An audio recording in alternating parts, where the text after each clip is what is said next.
Boa tarde a todos. Inicialmente, nosso agradecimento ao convite que nos foi endereçado. E eu dizia que só o Arthur para me sacar do Nordeste. No final de novembro, eu que estou igual a arroz de quinta. Vocês sabem o que é arroz de quinta? Hein, Otacília, sabe o que é? Quebrada. Lá na minha terra, Rio Grande do Norte, a gente diz assim, só tem o coió. Ou só tem o bocal retorcido, né? Ressecado, é o que eu estava, é o que eu estou. Mas eu vou sair daqui melhor, porque o que é bom de evento espírita é que a gente chega a um caco de ralar miséria.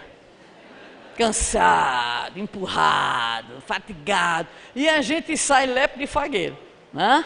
Apesar de ter ido pousar lá no Rio de Janeiro, porque não tinha teto em Guarulhos, apesar de 13 horas de viagem, mas a gente está, né, vivo. E eu disse que só o Arthur, por quê? Porque a vida ela é cheia de circunstâncias muito curiosas.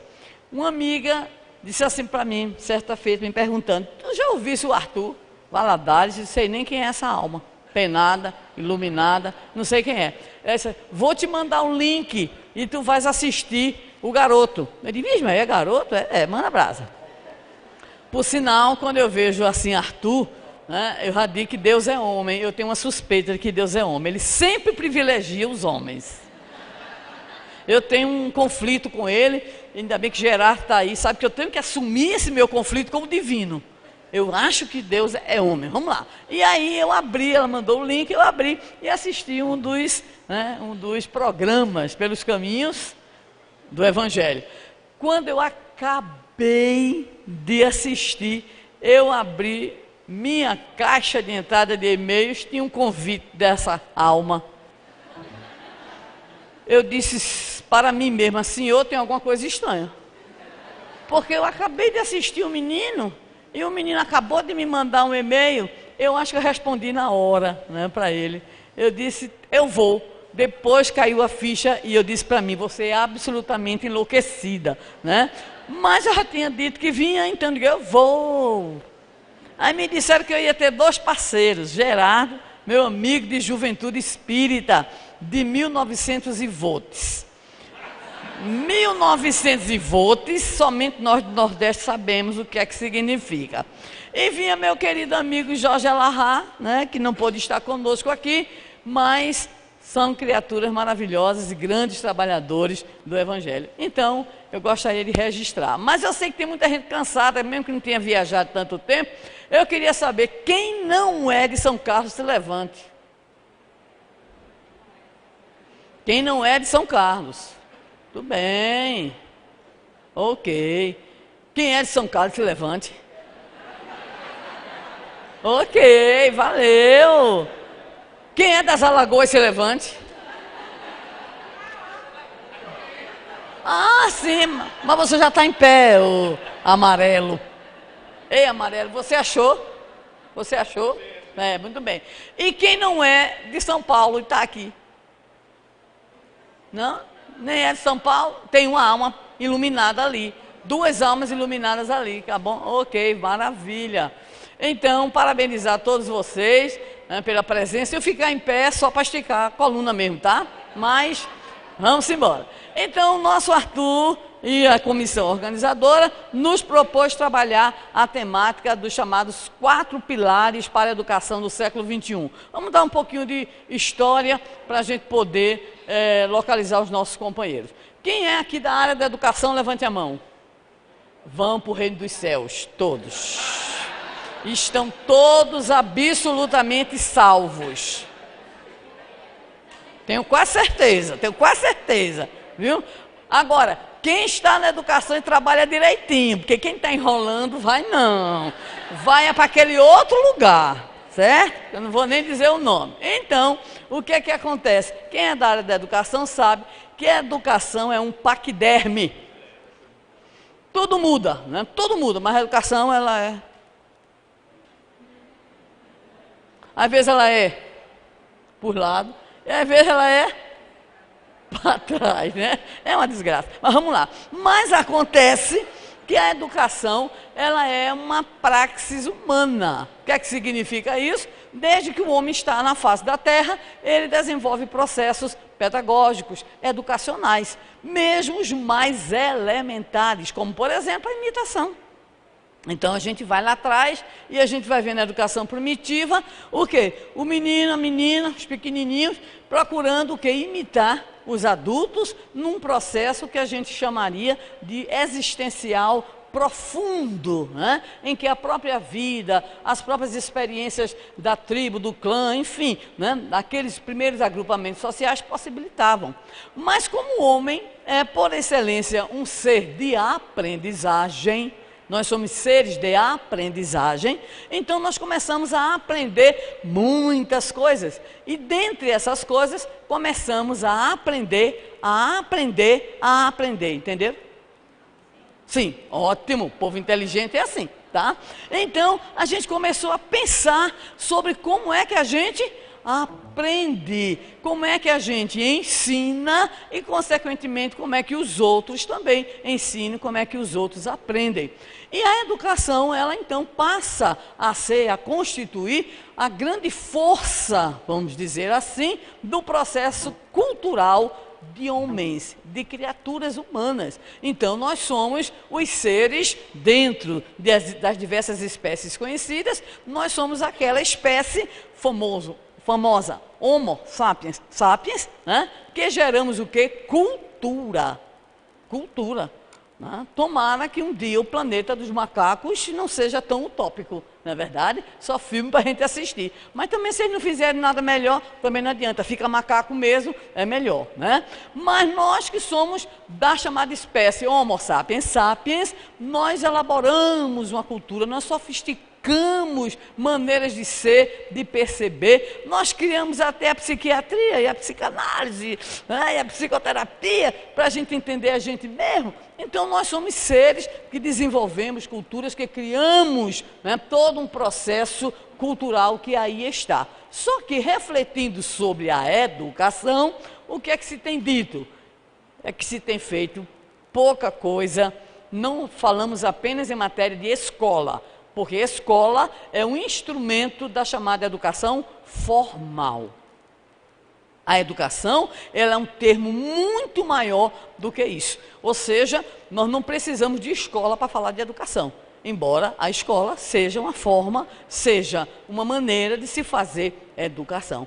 Mas a educação, que tem exatamente como grande finalidade, né, esse processo cultural a que nos referimos, esse processo de aprendizagem a que nos referimos, e é um processo que é também de criação de conhecimentos, criação de expressões. Então, a educação é algo extremamente vasto e poderoso. É tão poderoso que, né, nós hoje podemos dizer que é algo que ou nós adotamos enquanto bandeira de vida, de luta, de experiência, ou provavelmente nós estamos caminhando para um grande suicídio moral da humanidade como um todo. A coisa é tão grave que mesmo quando você junta pessoas de diversas ideologias, diversas manifestações filosóficas nas suas mentes, ainda assim há um consenso de que a educação é um caminho, se não o caminho do processo de construção de um mundo melhor. Dizem que Péricles, certa feita, decidiu dar uma grande festa em homenagem àqueles que tinham embelezado Atenas, e aí mandou chamar engenheiros, arquitetos, artistas, e foi uma farra, né? Então todo mundo lá naquela festa. Quando ele olhou a festa, ele disse assim: e cadê os educadores?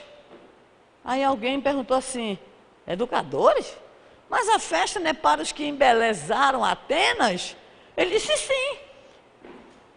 Os educadores, chama os educadores. Aí você sabe que educador é um bicho meio estranho também, né?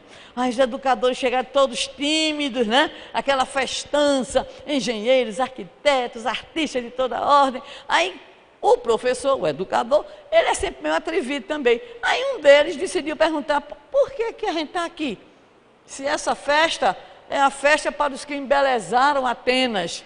E ele respondeu, Péricles respondeu, mas vocês embelezam a alma dos atenienses. Diríamos lá do Nordeste, toma. Podia ter passado sem essa. Então é essa grande tarefa da educação, é embelezar almas. Só que ao longo do tempo, por ser uma praxis social, a educação foi também o quê?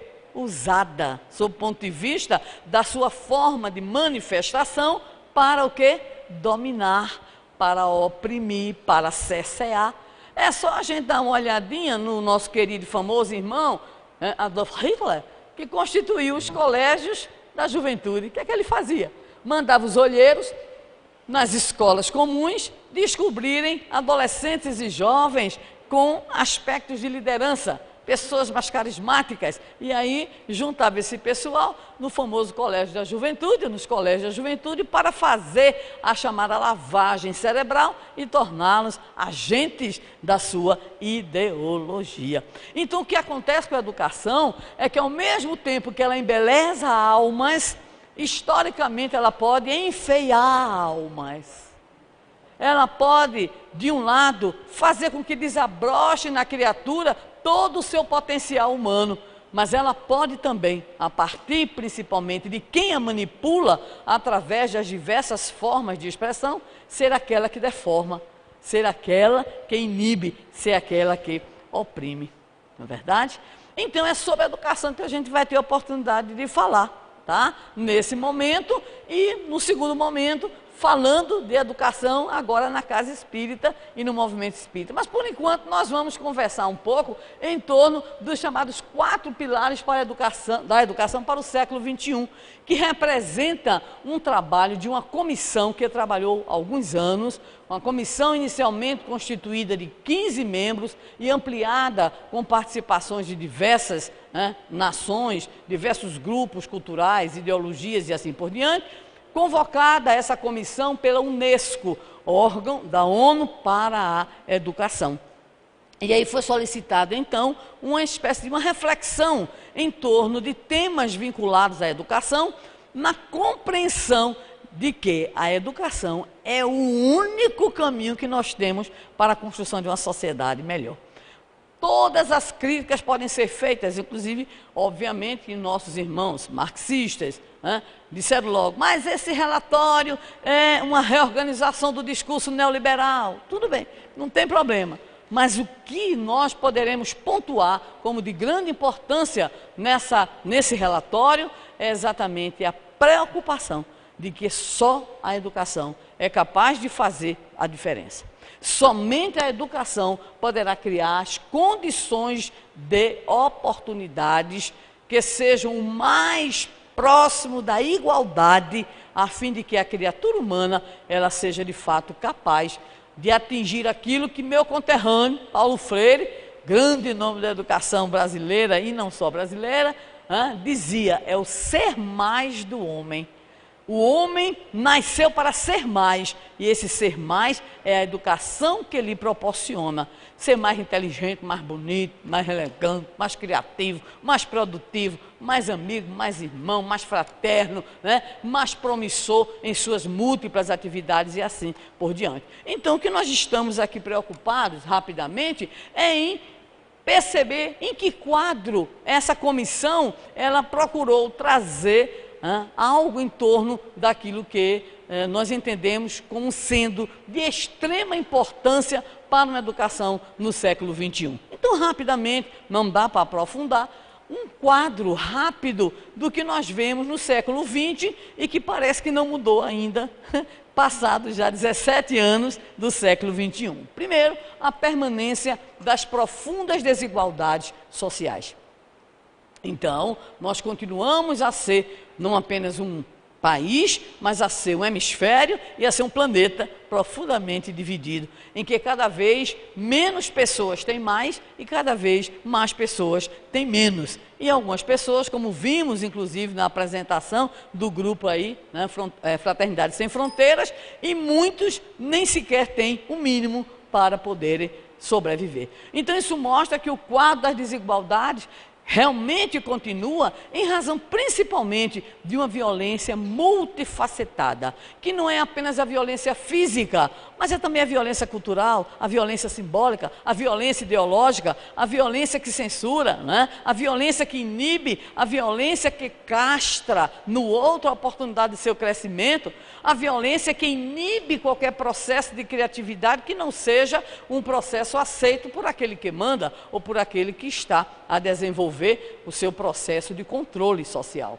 É também uma época muito difícil a que vivemos, e pasmem, até no Brasil, de intolerância religiosa e de fanatismo. Aumenta a cada dia a violência, por exemplo, em relação aos nossos irmãos que têm as suas manifestações religiosas dentro daquelas tradições vinculadas à herança, em especial africana, né? Mas não só eles não, nós também, né? De vez em quando a gente sabe de uma noticiazinha meio complicada com os espíritas, não é verdade? Então, uma época dessa foi uma creche, não sei de onde foi, mas uma creche em que 2 jovens fizeram bomba caseira e jogaram numa creche espírita. Mas os mentores estavam atentos e nesse dia mudaram a programação e as crianças não estavam no pátio. E as bombas foram jogadas no pátio. Então foi apenas um dano de ordem material. Então vivemos a intolerância, vivemos o fanatismo, que na fala muito elucidativa do nosso Gerardo é a manifestação do nosso medo e a manifestação do nosso desejo de controle, né? Então o outro não pensa igual, que possamos destruir o outro. Essa é a maneira de pensar do intolerante e do fanático. Vivenciamos então a chamada cultura da morte, que é muito grave, em especial para uma juventude que está aí, jogada na sociedade, sem educação, sem emprego e sem visão de futuro, o que é mais grave. Então vamos aproveitar o aqui e agora.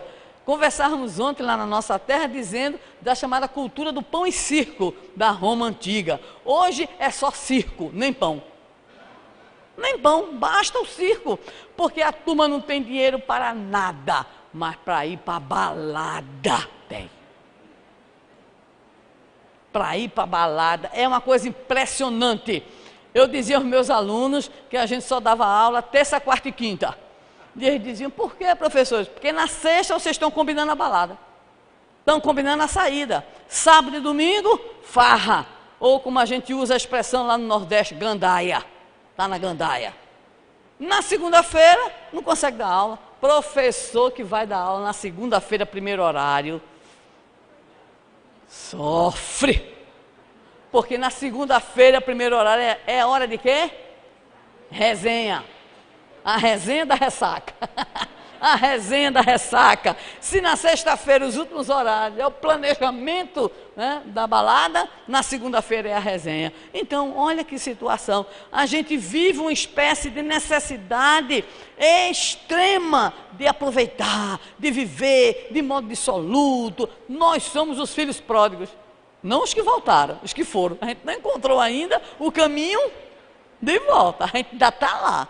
Ainda precisamos comer das alfarrobas dos porcos para a gente poder aprender, né? O negócio é feio. E vivemos, é claro, numa sociedade com a chamada crise de valores. Essa crise terrível, né, em que você orienta um filho, né, uma filha, alguém que está sob a sua responsabilidade, e houve um belo dia a criatura, né, dizer para você, mas isso era do seu tempo.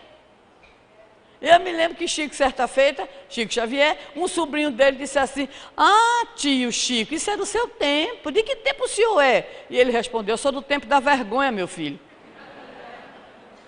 Eu sou do tempo da vergonha. Né? Então, nós somos realmente de outro tempo.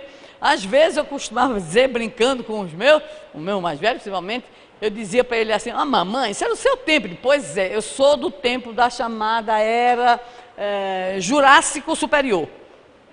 Eu inventei, né, para ele.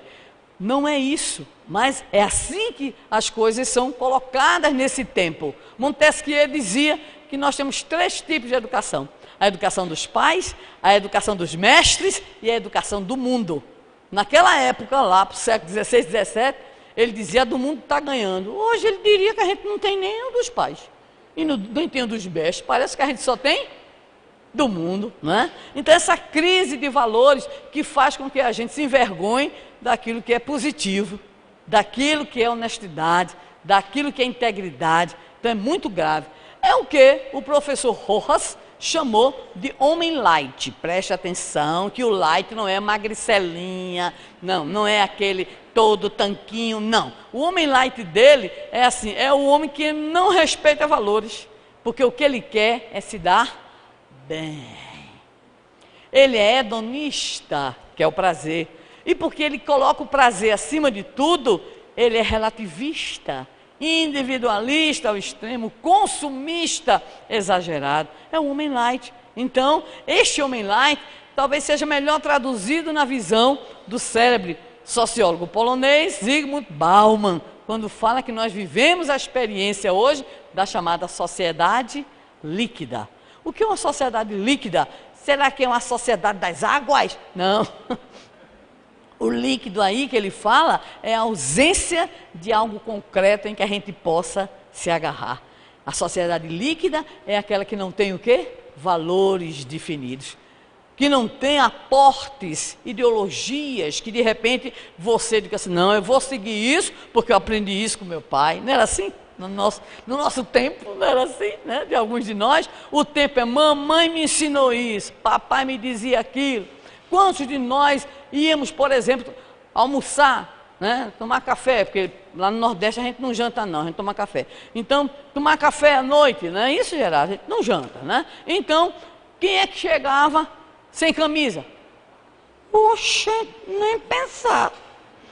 No dia que meu irmão disse assim, quando chegou depois da bola, todo suado, o que é o almoço hoje? Todo sábado lá em casa, eu já contei isso em outras oportunidades, todo sábado lá em casa era feijão verde, arroz branco, farinha carioca e frango assado.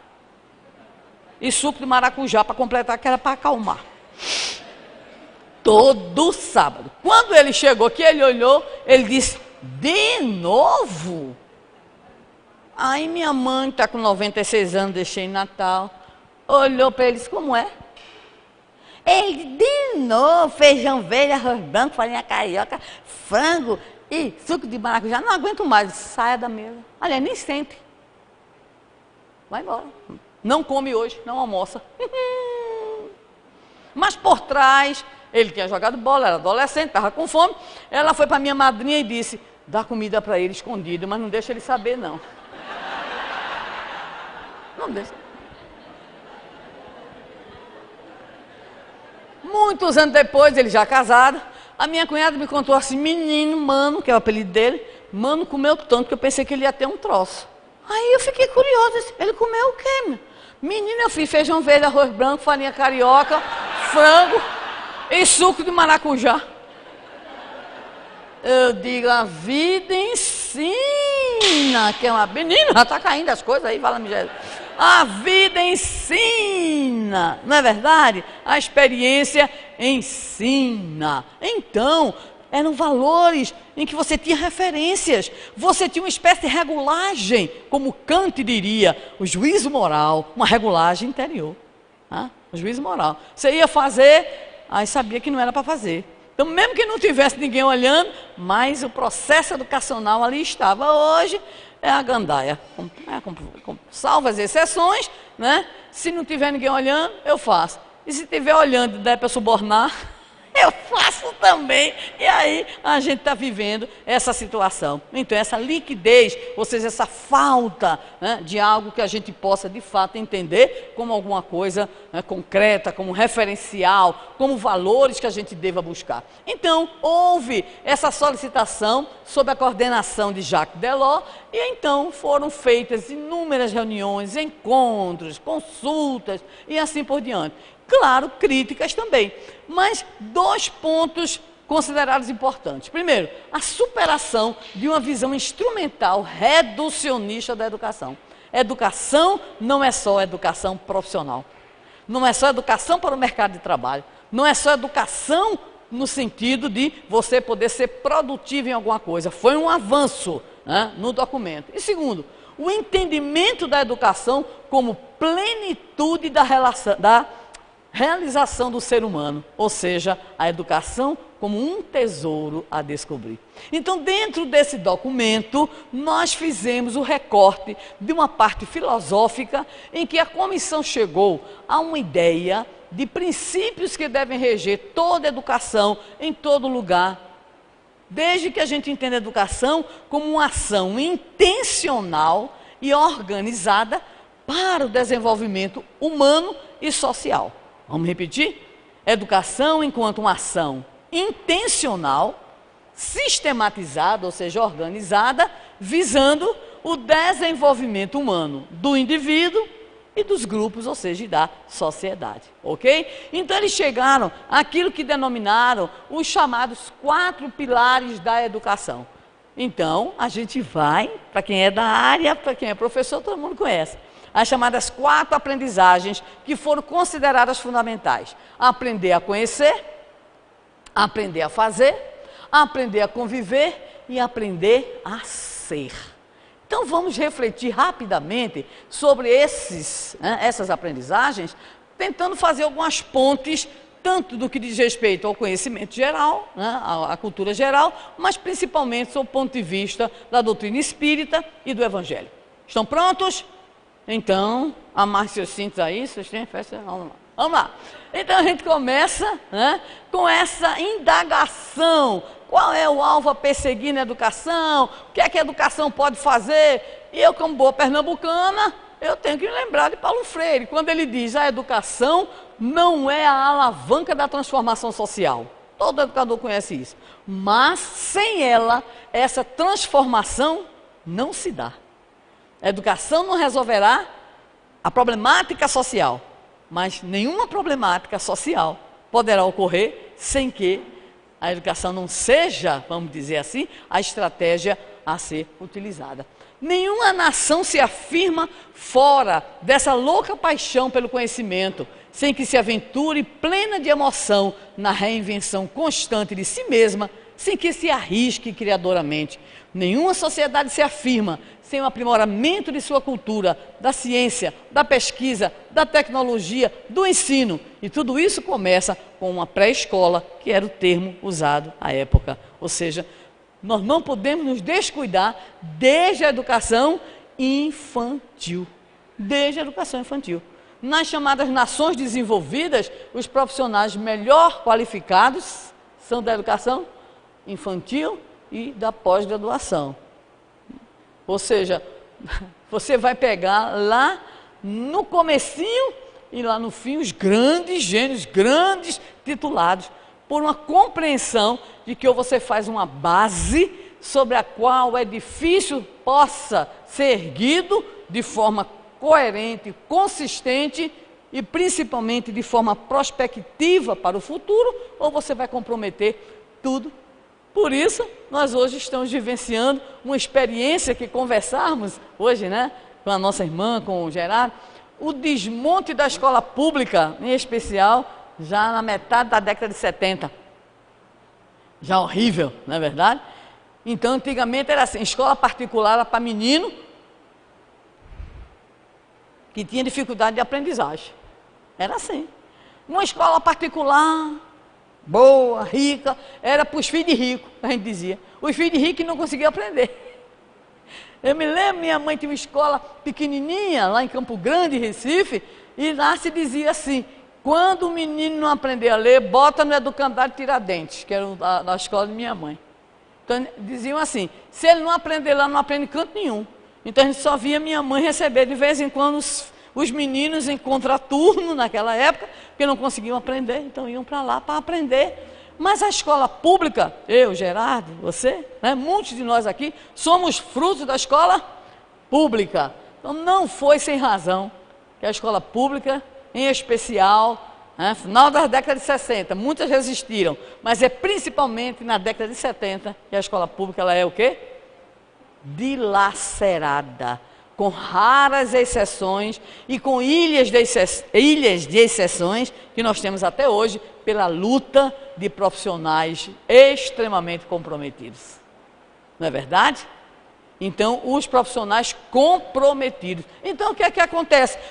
tudo começa em relação agora a uma educação aí, que Paulo Freire vai destacar, na escola, mas nós diríamos na vida. Porque se a criança desde cedo, ela tem a dificuldade no próprio lar, a família desestruturada, a família completamente destituída de orientação, de carinho, em que de repente a criança ali está para quê? Para vivenciar, passa um tempo na escola, se for de tempo integral, um tempo maior, ao chegar em casa é a rua, é a televisão, a babá eletrônica, ok? Hoje mais sofisticada pelos diversos canais da mídia, ou então essa criança vai estar muitas e muitas vezes jogada na experiência do dia a dia ao chamado abandono.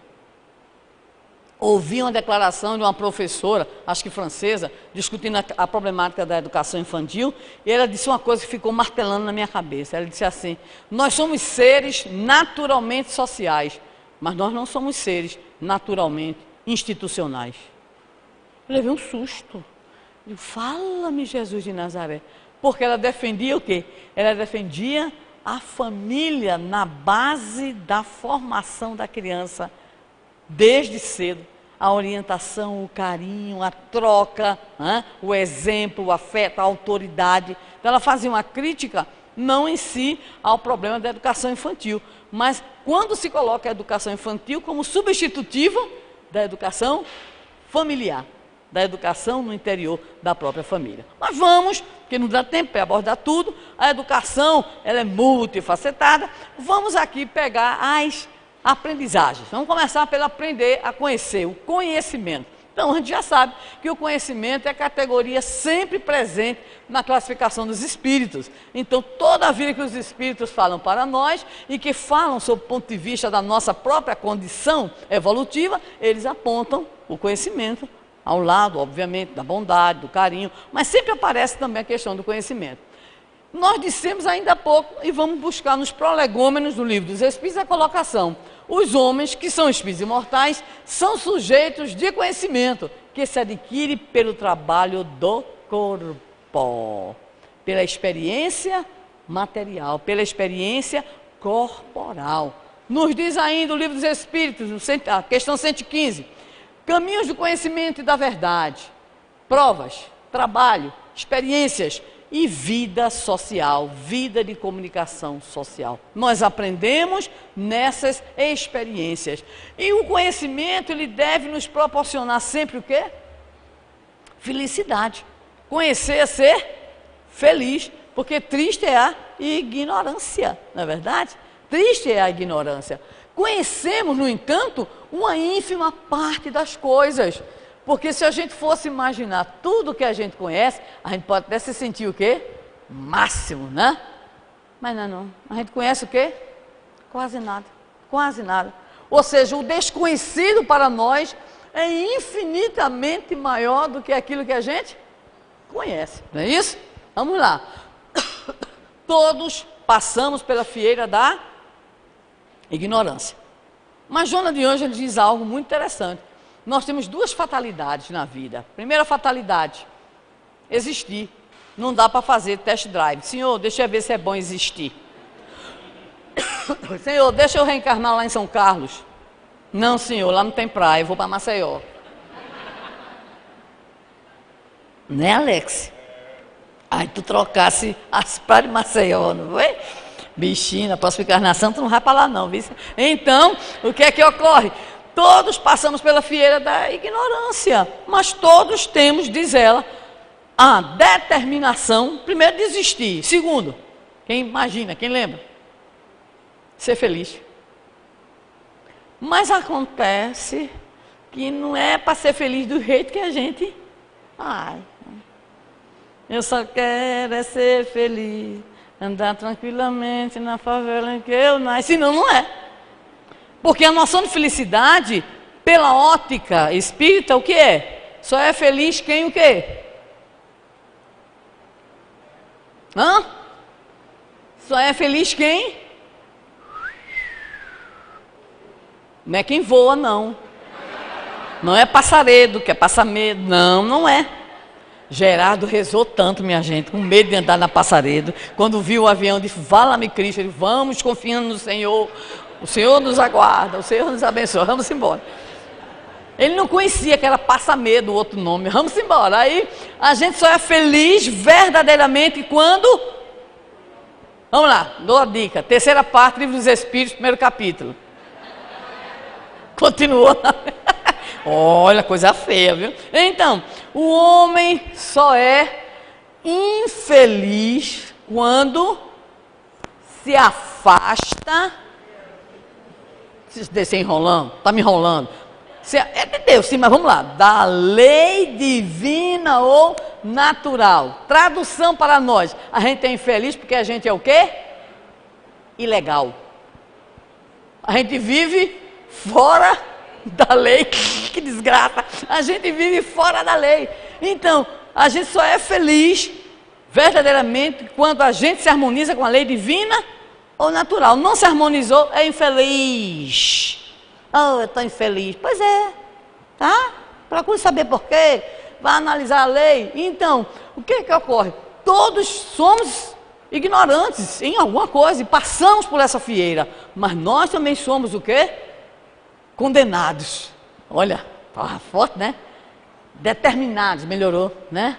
Nós somos, enfim, definidos para nos tornarmos pessoas felizes. E nós seremos felizes quando nós vivermos, de fato, a harmonização com a lei divina ou natural. Mas, nesse caminho, a gente vai diversificando. Né? Então, há muita diversidade de conhecimentos e da sua forma de apropriação. Mas nenhum conhecimento, nos afirma o Livro dos Espíritos, é inútil. E ele se torna o nosso, quê? Patrimônio para sempre, para sempre. Eu tenho assim a esperança, viu, Otacílio, de que eu tenha no meu inconsciente os conhecimentos da física. Oh, meu Deus! Por que é que tu está rindo, menina?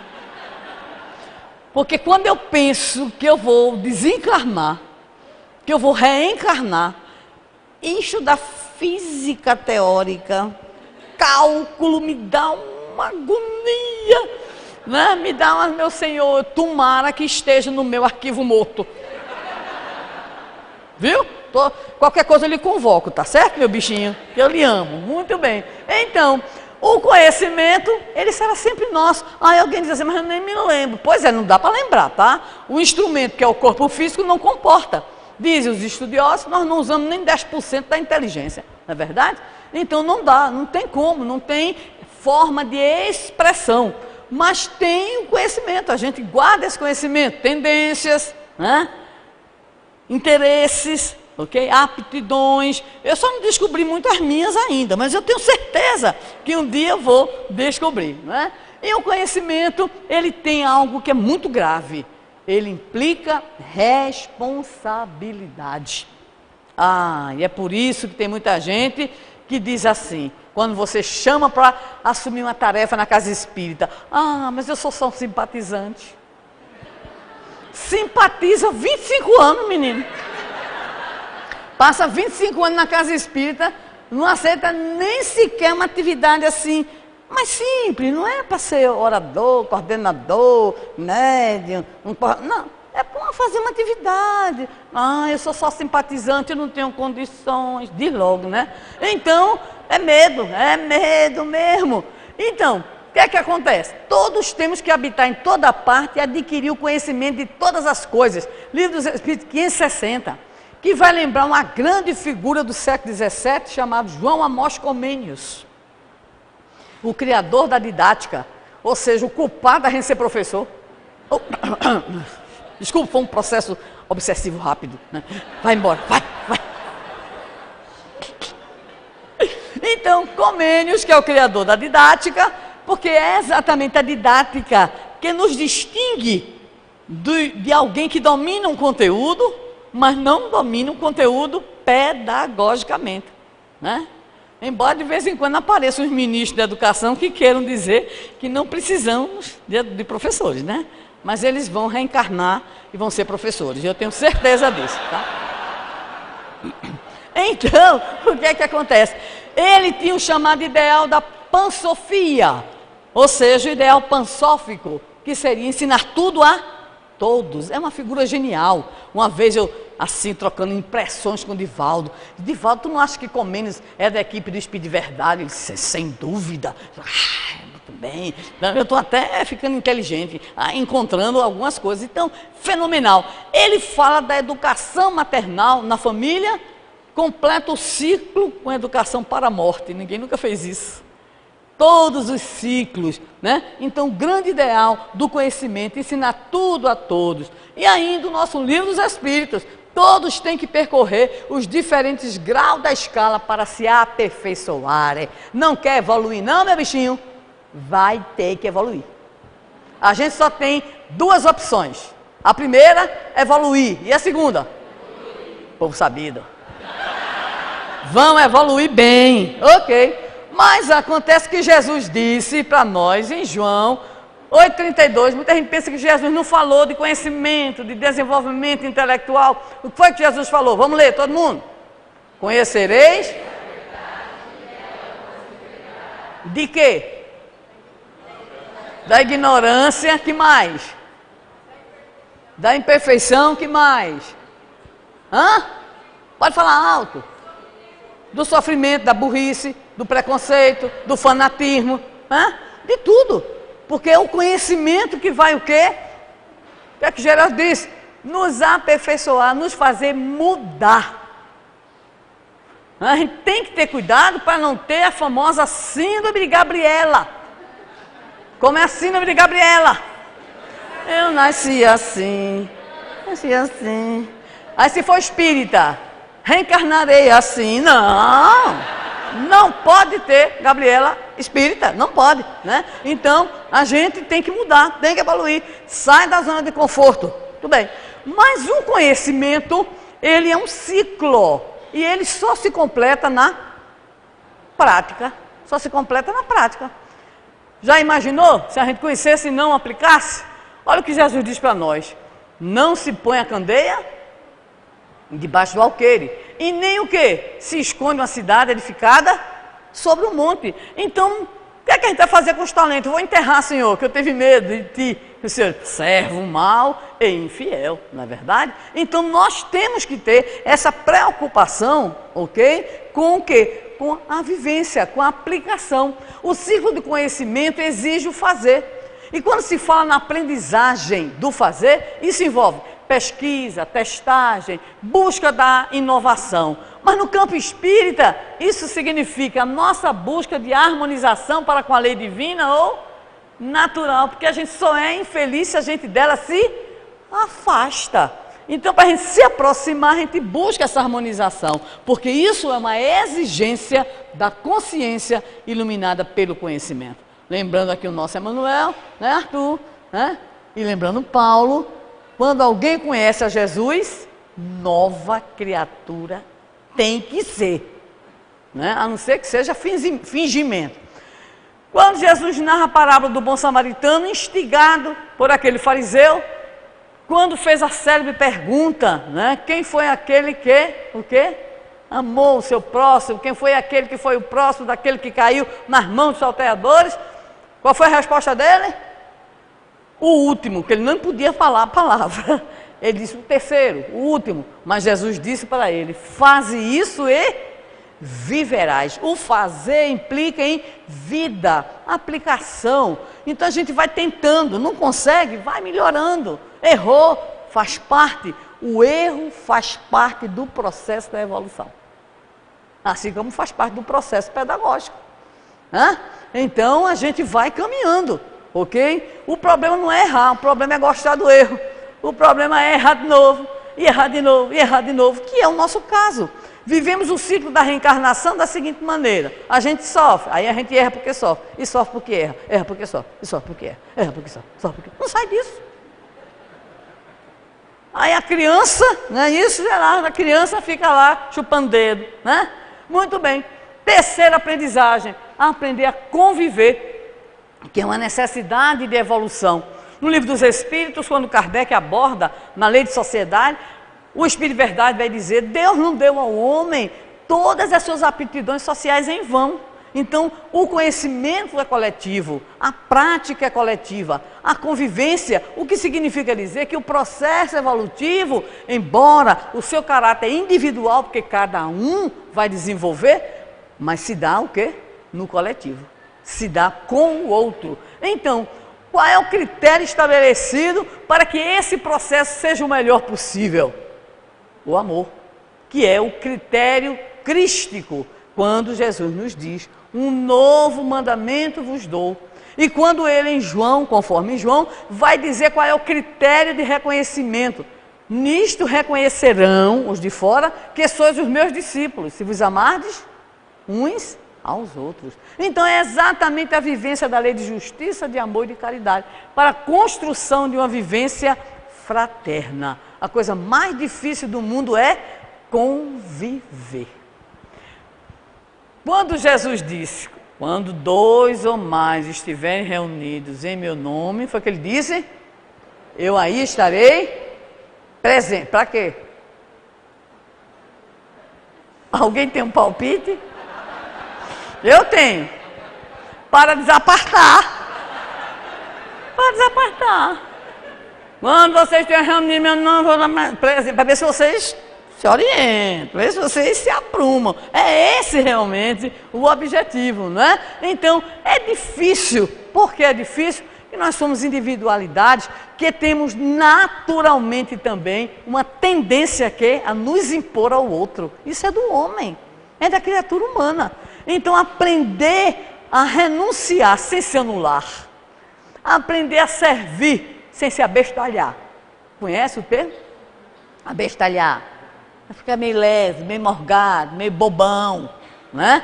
Tem gente que diz assim, eu vou lá, porque quando a gente quer fazer alguma coisa, sempre tem quem aproveite, não é isso? Então, tem gente que tem vergonha de ser bom. Eu vou lá ser bom, vou ser bom, aí o povo monta, ainda diz assim, monta. Então, de vez em quando, passo umas aulas muito engraçadas. Eu digo que a minha casa é uma casa credenciada. Todos os ladrões que a delegacia soltava lá perto de casa, passavam lá em casa, todos. Aí já passava dizendo assim, aqui é a casa da Dona Sandra, eu já era conhecida, maravilha, top model, conhecida no meio dos ladrões. Aí dizia assim, é o seguinte, isso muitas vezes 6h30 da manhã, 7 horas da manhã, eu saí da delegacia agora e eu vim aqui porque disse que a senhora ajuda a gente. Ajuda a gente. O que é que você quer? Uma passagem. Aí era passagem para o lugar. Eu ficava olhando assim, meu Deus do céu. Aí algumas pessoas diziam assim, e se for mentira?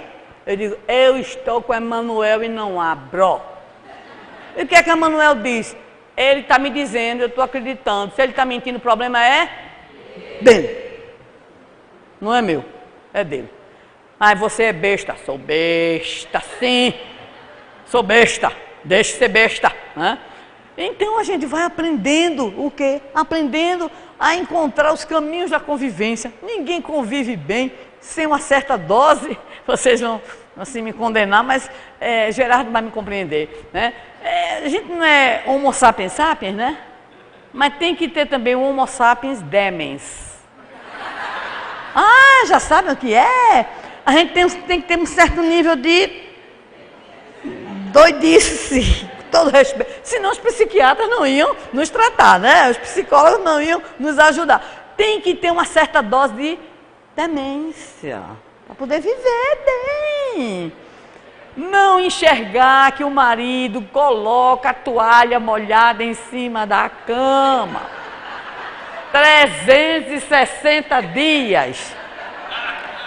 E não é 365, porque nos 5 você reclamou, porque você é gente, né? Você é gente, você reclamou 5 e desistiu. O filho que quer saber onde está a cueca, que está na danada da gaveta, que nunca saiu do lugar, a gaveta está lá. Não é verdade?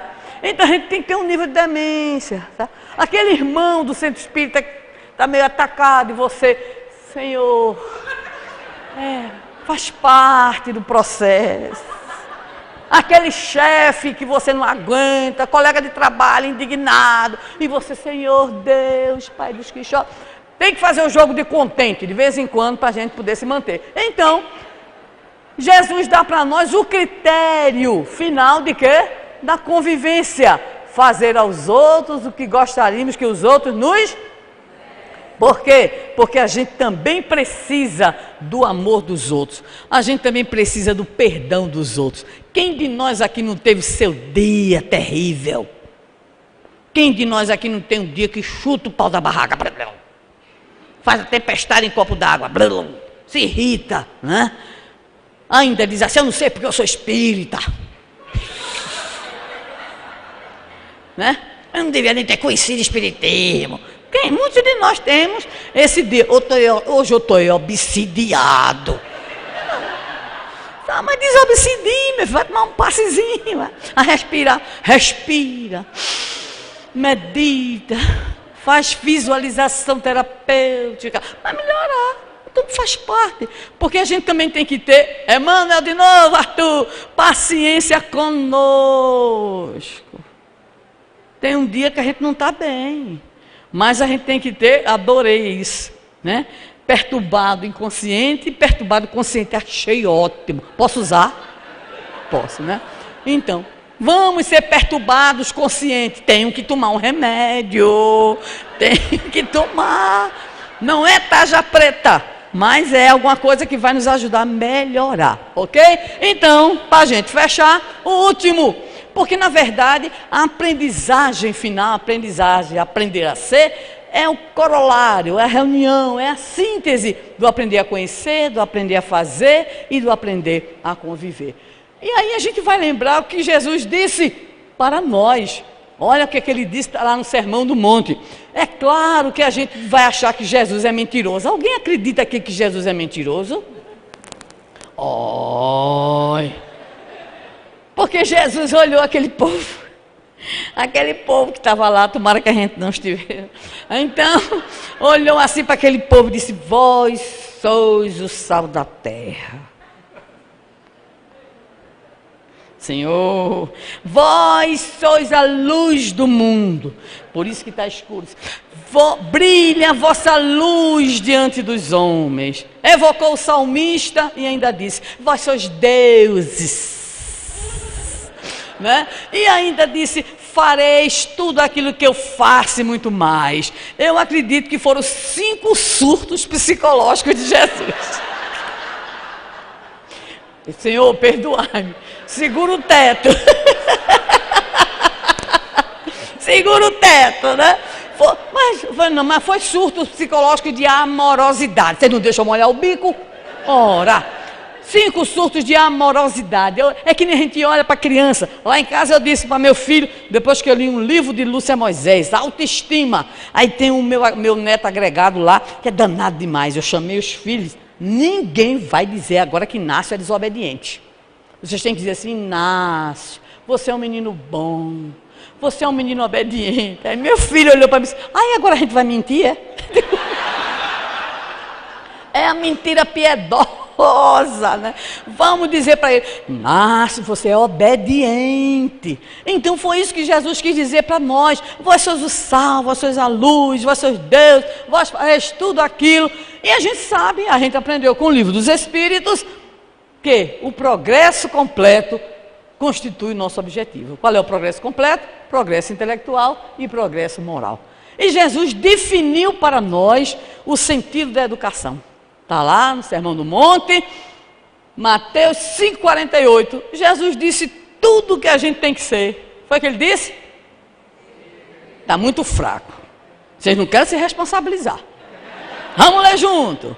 Sede.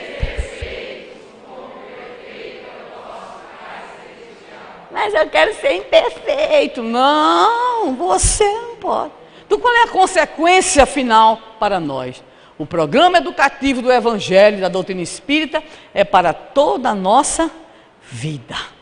Não é só na escola, não é só na faculdade, é no ambiente de trabalho, é na casa espírita, é na sociedade. Qual é o grande objetivo da doutrina espírita em nossas vidas? É que nos tornemos pessoas de bem, homens e mulheres de bem. O objetivo é atingir pelo exercício diário da reforma íntima e pelo esforço de harmonização com a lei divina ou natural. Então, os 4 pilares, as 4 grandes aprendizagens, elas filosoficamente estão corretas. estão harmonizadas com o Evangelho, estão harmonizadas essas aprendizagens com a doutrina espírita, nos reclamando uma atitude pedagógica. Que atitude pedagógica é essa? É de não querermos mudar o outro, é de não desejarmos mudar o mundo, mas é fazer aquilo que o grande sábio iluminado Mahatma Gandhi nos deixou como grande orientação de vida. Seja você a mudança que você quer ver no mundo. Ok? Valeu!